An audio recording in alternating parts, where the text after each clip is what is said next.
Hi, everybody, and welcome to another edition of Litter Media Live. I'm Dan Ramey.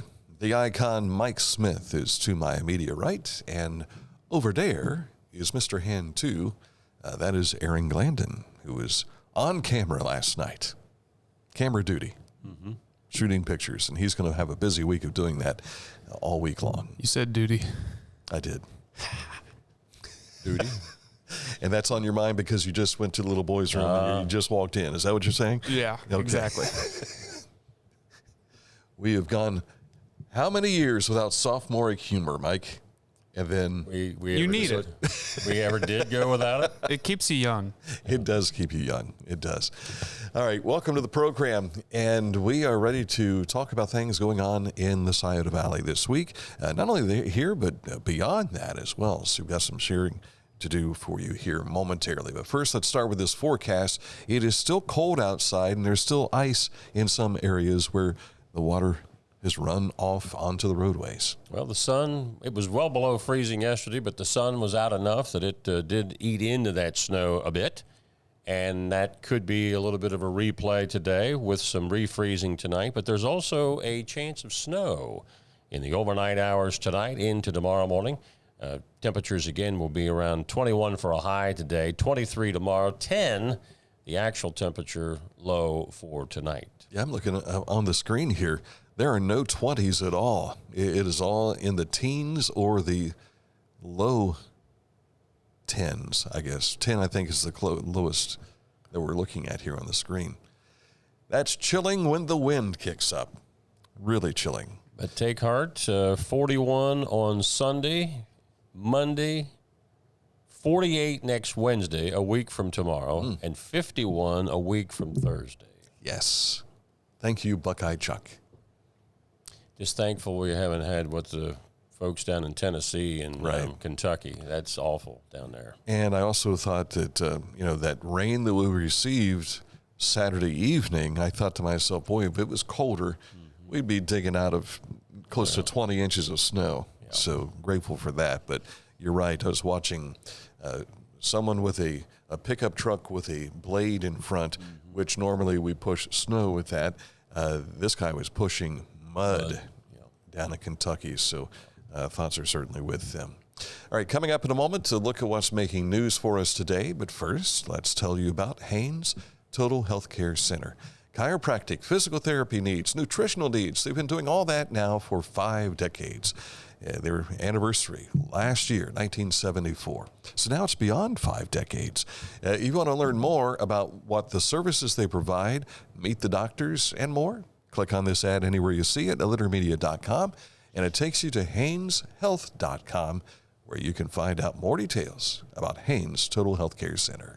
Each week, we'll announce the Neil Coleman Insurance Wyandotte Mutual Litter Media Player of the Week, presented by Homeland Credit Union. And in December, we'll announce the Player of the Year. Nominate any amateur athlete by visiting littermedia.com and click on Player of the Week. You'll also see the players we've named throughout the year. Make your nomination today for the Neil Coleman Insurance Wyandotte Mutual Litter Media Player of the Week, presented by Homeland Credit Union. I was looking for a first job. I had been babysitting and decided it was something for a little more permanent. It pays very well. It's convenient. You can make your own schedule with the flexibility. That's something that I like. The people that I work with are great. I wouldn't ask for a better crew or management team to work for.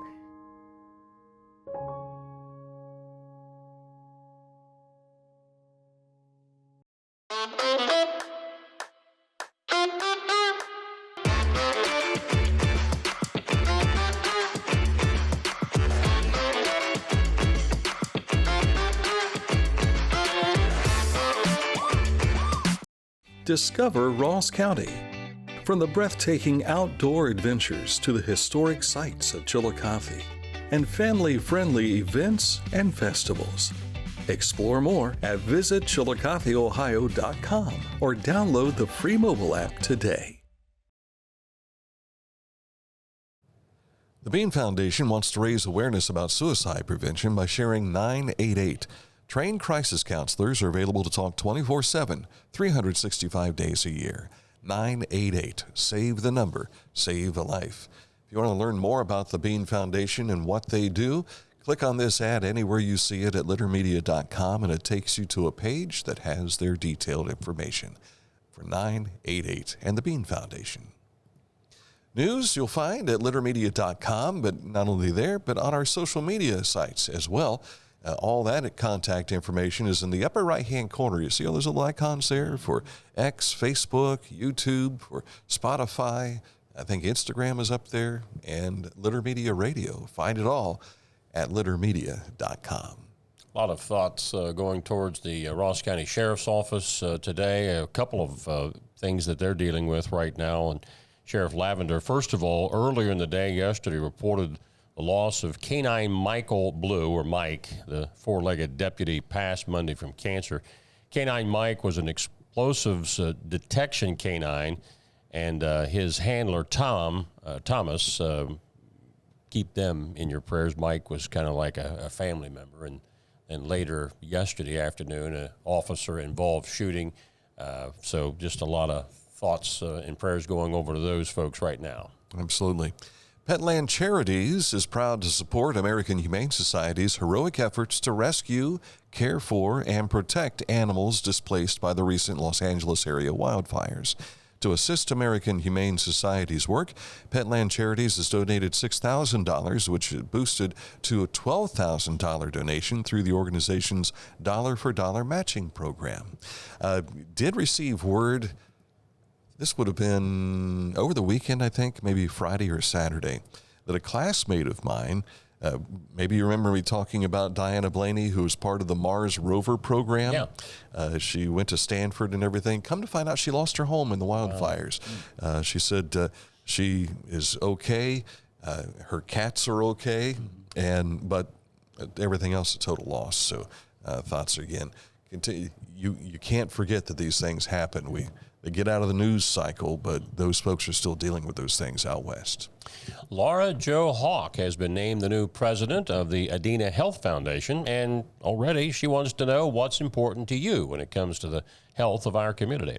Adena Health Foundation provides financial support for community organizations and activities that supplement health system projects to expand access and enhance patient care. Within our story, you can find a link on some suggestions that you might have on how Adena Health Foundation can help out in the community. And congratulations to Laura Jo on that new assignment. She's the successor to Robin Burno, who was retired from that position. But I guess Robin is going to stay involved in some Not regard. surprised. That's part of the article, too. Remember, she's the crazy coat lady. Yes. With 15,000 coats that she has collected over the years, something like that. Drive to Succeed. This is for teen drivers, helping teens hit the road safely. Pickaway County Public Health launching the program, which assists paying the expense of low-income students' driving lessons. You can go to their website for all the details and to complete an application. You can also scan the QR code. Do they still have driver's ed in high schools? Very few schools do that anymore. Is that right? It's like up to the student to go to the private contractors. Of course, when I was a kid, we had it in school, but I took it through AAA. And then the guy that started Neff driving was my instructor, Don Neff, at AAA at the time. So Yeah. I had it when I was in school. Did you? Yeah. As the school handled it, or you had It was at the school through AAA. Okay, yeah. Mm-hmm. But yeah, the school used to supply the teacher. Yeah. But I don't think many of them do that anymore. Bob Hoover, who used to be the basketball coach at Tays Valley, he was the driver's ed teacher. And I remember Jan Shannon, who was here not long ago, she was talking about her maiden name was Julik, and he's like, Julik, you're going to kill us. If you're not, and you got like 3 people in the car with you and everything. So the good old days of how we used to do driver's ed. Mamma Mia is bringing the party to Miami Trace High School's Quali-Tee Design Performing Arts Center. With its heartwarming tale and infectious music, Mamma Mia has become one of the world's most beloved and successful musicals. Now, showtimes will be March 6th, 7th, and 8th, all at 7 p.m. Tickets are $10. You can reserve your tickets online at the Miami Trace High School hometown box office, or you can purchase them at the door on the day of the show. There's also a QR code for those of you that are watching live. For those of you on Litter Media Radio, you can't see that, but a QR code where you can also get your tickets. I'm looking and I'm trying to find something that was shared over the weekend. I told, remember my buddy Slappy? I've heard you talk about it. Slappy and his wife are musically inclined. Chelsea Hatfield was her maiden name, Chillicothe student, and Ryan Satterfield is her husband, Slappy. And they sat down with the violin and banjo, and let's see if we can hear this today. Hopefully it'll play for me. We're not going to get ding on music, are we here? 2, 3, 4.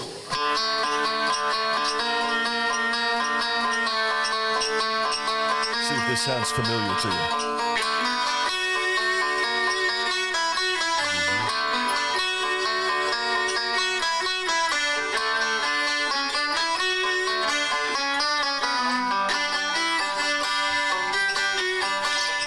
Maybe they could play part of the soundtrack for Miami Trace and their performance. Gotcha. So you're going to pay the royalties for that, right? No, hopefully we don't get dinged. So,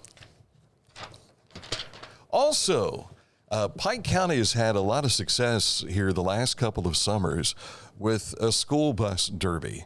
We've covered it for you. We've given you previews of the buses, and it's been a blast. Thousands of people. I think they estimated 7,000 people were there for the first night. Ross County has taken notice, and they're going to have a bus derby, a school bus derby this August at the Ross County Fair. Now, we don't have a whole lot of details here, but we do see in their post that they made on Facebook yesterday, students will be able to decorate the buses, then come cheer for their school during the derby. So I have a feeling that Ross County is envisioning if they can get 7,000 people down to Pike County on a Wednesday night, what can we do here in Ross County? So should be a lot of fun. Congratulations for them picking up on that. And yes, we'll have it covered for you here on Litter Media. Up ahead, a look at sports in just a moment. But first, let's tell you about Accurate Heating, Cooling, and Plumbing, your trusted comfort advisor. Click on this ad where you see it on our website, littermedia.com, and it will take you right to their website, accuratehvac.com, to see where they service. It's a wide territory, and also the products they provide at Accurate Heating, Cooling, and Plumbing. This is Andy Tomlinson. When ensuring what's important to you, our agents are there when you need us the most. Tomlinson Insurance, for the best coverage at the best cost. Visit us online at tomlinsonins.com to learn more. Life. It can get on top of you quickly, can't it? But with 211, it only takes one step to get connected to the help you need. 211 is always available to help. So get in touch today. Find a career you love with Pickaway Ross Adult Education. Skilled trades careers are in high demand with no signs of slowing down. Pickaway Ross offers career training programs with expert instructors and hands-on learning tactics to create a variety of opportunities. Visit our website for more information. Introducing the Petland Litter Media Pet of the Week. We want to put your pet in the spotlight. Pets with paws to pets with fins. If they gallop, crawl, or slither, play fetch, or simply curl up and snuggle. Send us a photo of your pet and we'll announce a new pet each week. And one pet will be crowned Pet of the Year. To nominate your pet, visit littermedia.com. Click on Pet of the Week. Tell us about your pet and be sure to include a photo. Watch Litter Media Live each Thursday for the announcement of the Petland Litter Media Pet of the Week. No purchase necessary. Contest applications must be from Ohio residents and at least 18 years old. Scioto Valley Dumpsters is spring cleaning is just around the corner. You need a dumpster at home for your residence or maybe one for a business. Give them a call at 740-253-8389. Call Carl and say, I need you. And he'll be right there. Or at least send one of his guys with a dumpster. Scioto Valley Dumpsters, 740-253-8389. Time for sports, and we pick up with bowling out at Shawnee Lanes yesterday. Westfall's Brianna Walker, Wellston's Scott Davis, and the Washington Courthouse boys and White Oak girls all advanced to the state bowling tournament from the D2 district held at Shawnee Lanes yesterday. The state tourney is at HP Lanes in Columbus, February 28th for the girls, March 1st for the boys. That's at the Division II level. The D1 sectionals for the Southeast schools won't be until next Wednesday in Coshocton at Legacy Lanes, and they're combining with the East District schools. The Central District is Thursday for Tays Valley and Lancaster, so that'll be taking place at HP Lanes. So it's staggered. The Division I state championships are the second week end of March. So keep those things in mind as you go along. You can get all the details at littermedia.com. Last night, girls high school basketball tournament action saw the Huntington Huntsmen fall behind 21-2 at the end of the first quarter. I mean, it was like Alexander could do no wrong and Huntington could do no right. Their leading scorer, Allie Baker, held scoreless in the first half.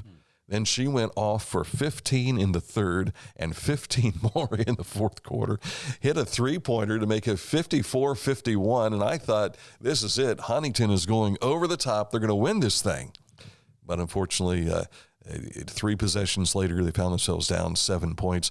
Again, 62-55 was the final, and felt bad for the kids because I knew they had fought so hard to get back into that contest and just expended so much energy. But it is Portsmouth and Alexander playing at noon Saturday for the championship down at Waverly's downtown gym. And again, that's noon Saturday. Portsmouth was a 62-42 winner over Piketon in Game 1 last night. And you've got 2 games that you'll be seeing tonight down at Waverly. All right, but let's take a look at the other games that were played last night. True, let's get to those first. Yeah. This is all girls on the left side there. D6 winners were Federal Hocking and West. Division 7, Waterford beat Clay. Notre Dame over Trimble. Up in the Central District, girls D2, Worthington-Kilbourne ended Tays Valley season. Now, boys opening round tournament games last night in Division 5. Adena beat Ripley. River Valley over Piketon, and West Union beat Wellston. There were a couple of area regular season boys games last night. Wheatersburg beat Waverly, and London over Circleville. Now, as far as Litter Media Radio tonight, we have a single game. It's the second game at Waverly's downtown gym tonight. Fairland is the first ball game as they take on Ironton. It's a 6:15 tip, and then we'll be on the air somewhere around 7:50 or so for the Adena Lady Warriors against the Lady Green Devils of North Adams. Mm-hmm. I like their little mascot. He's got that pointed goatee there. And then you have something to tell us about SVC boys basketball. He looked a little evil, though. Yes, he did. Speaking of the Green Devil. All SVC boys basketball selections are out, and there you see Blake Fitch. He is the player of the year. His coach, Matt Combs, both for the Uniota Shermans, taking coach of the year. First team, including Blake, Gunnar McCullough from Zane Trace, Lane Williams from Southeastern, Payne Valley's Carson Free, and Bo Henry from Piketon. If you want to see more, go to our website, littermedia.com. It was an afternoon women's college basketball game yesterday during the federal holiday, a noontime tip-off, and the Buckeye women had a task with Iowa. They had to go to overtime to win it 86-78. I was watching some of Kevin McGruff in the post-game talking about if we'd have played with the same kind of intensity in the fourth quarter as we did in the overtime, this wouldn't have gone to overtime. Yeah. So, tough one. And they're what now, 22-3? I think I saw that just on the image there. All right. 3 losses. And, we're not too far away from the Big Ten tournaments getting underway. March is when they're that's why they call it March Madness. Precisely, or at least that's part of it anyway.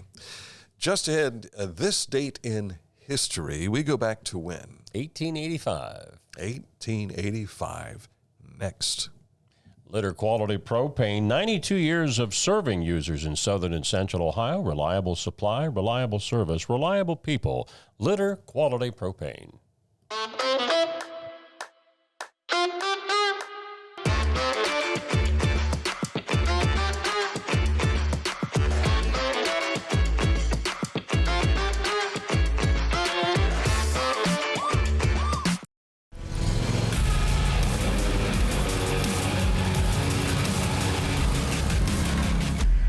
Dixie Chopper, speed when you need it. Visit your local Dixie Chopper dealer today or visit dixiechopper.com. Wherever you are, you're there for a reason. You shouldn't have to make a trip to the branch just to deposit a check. Skip the trip and use our mobile app to easily and securely deposit checks from your phone. Day or night, wherever you are, or whatever you're doing, download the Kingston National Bank Mobility app today. As a basketball coach and a dad, I need to be able to keep up. Mark came to the Adena Orthopedic and Spine Institute in severe arm pain from a degenerative disc. I was so confident in Dr. Fleming, he explained everything. Together, they decided on minimally invasive spinal surgery to relieve Mark's pain and get him back to what matters most. At Adena, we do what we love, so you can too. From the man who gave us the phrase, reports of my death are untimely reported, Mark Twain today. Prematurely exaggerated, yes. I think is what he said. Mark Twain, on this date in 1885, publishes his famous and famously controversial novel, The Adventures of Huckleberry Finn in the United States. Of course, Twain's real name was Samuel Clemens. He had introduced us to, the fun of the Mississippi mud back in 1876, almost 10 years earlier, with a story called The Adventures of Tom Sawyer. Though Twain saw Huck's story as kind of a sequel to his earlier book, the new novel was far more serious, focusing on the institution of slavery and other aspects of life in the antebellum South. But Huck Finn comes to a book near you on this date in 1885. We don't have a lot of details, but we do want to note the passing of two individuals this week. First, Roger Crago, longtime superintendent of Chillicothe City Schools. He oversaw the renovation of the campus back around 2004 to 2006. Roger was a football coach at Chillicothe High School for 3 seasons, and I've had the opportunity to hear him give motivational speeches to the kids. Great motivational speaker, and he's super, super nice guy. I ran into he and his wife, Sue. This is probably 6 months ago. Missy had to go in for a procedure at Adena, and they were there also being checked out, and that's the last I recall having seen Roger. But and no arrangements have been announced at this point in time. But also passing was Eleanor Karshner. You might remember Eleanor's treasurer for Union Scioto Schools, also Menford Schools, but racing fans remember her from KC Raceway and Atomic Speedway as well. So our thoughts are certainly with both of those families, notable folks that made life enjoyable here in the Scioto Valley. Roger Also was superintendent up at Westfall at the time. Also. Yeah. And very much involved with the Pomona Grange. From Elmville Grange and everything. So, we lost both of those guys. Steve Gary went first, and then Roger. They always would come into the radio with donuts to talk about the Pomona Grange. And Steve always had gifts along with those donuts. Would have been notebooks or whatever from his business there up in Circleville that he was involved with for so long, and Roger was very huge in the Scioto Valley Habitat for Humanity as well. So if there's anybody you want to name their chocolate fest for, Roger would be a great name to go for. Yep. Again, our thoughts are certainly with those folks. All right, you're on the road with basketball tonight, you and Aaron both, and then back at it again on Wednesday night with doubleheader action. At Southeastern, correct. So a lot of stuff going on this week. We've got ball games every night this week on Litter Media Radio. If you don't know where to find Litter Media Radio, just go to littermedia.com, and there's a player right there on our website. So for Mike and for Aaron, I'm Dan Ramey. Until next time, thanks for watching and listening to Litter Media Live.